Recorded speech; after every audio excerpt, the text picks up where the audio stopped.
પ્રાપ્ત વિગતો મુજબ સુરતનો આંબલિયા પરિવાર ઇકો કારમાં દ્વારકા ખાતે દર્શનાર્થે ગયો હતો. દર્શન પૂર્ણ કરીને આજે વહેલી સવારે તેઓ સુરત પરત ફરી રહ્યા હતા. તે દરમિયાન કેલોદ ગામ નજીક તેમની કાર ઊભેલા ટ્રેલર પાછળ ઘૂસી ગઈ હતી. અકસ્માત એટલો ભયાનક હતો કે વાહનનો આગળનો ભાગ ચકનાચૂર થઈ ગયો હતો અને અંદર બેઠેલા પરિવારજનોની ચીસોચીસથી સમગ્ર વિસ્તાર ગુંજી ઉઠ્યો હતો. ગાડીમાં રહેલા ગીતાબેન મનોજભાઈ આંબલિયા અને તેમના પુત્ર ચિંતન મનોજભાઈ આંબલિયા સ્થળ પર જ મોત નીપજ્યું હતું. અકસ્માતની જાણ થતાં જ હાઈવે પેટ્રોલિંગ ટીમ અને 108 એમ્બ્યુલન્સ તાત્કાલિક ઘટના સ્થળે દોડી ગઈ હતી.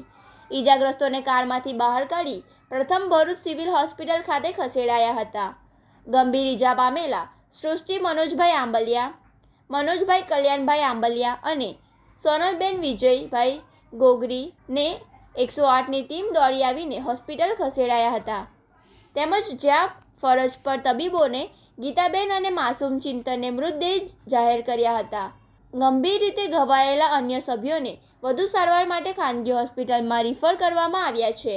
આ બનાવ અંગે ભરૂચ તાલુકા પોલીસે અકસ્માત મોતનો ગુનો નોંધીને કાયદેસરની કાર્યવાહી હાથ ધરી છે.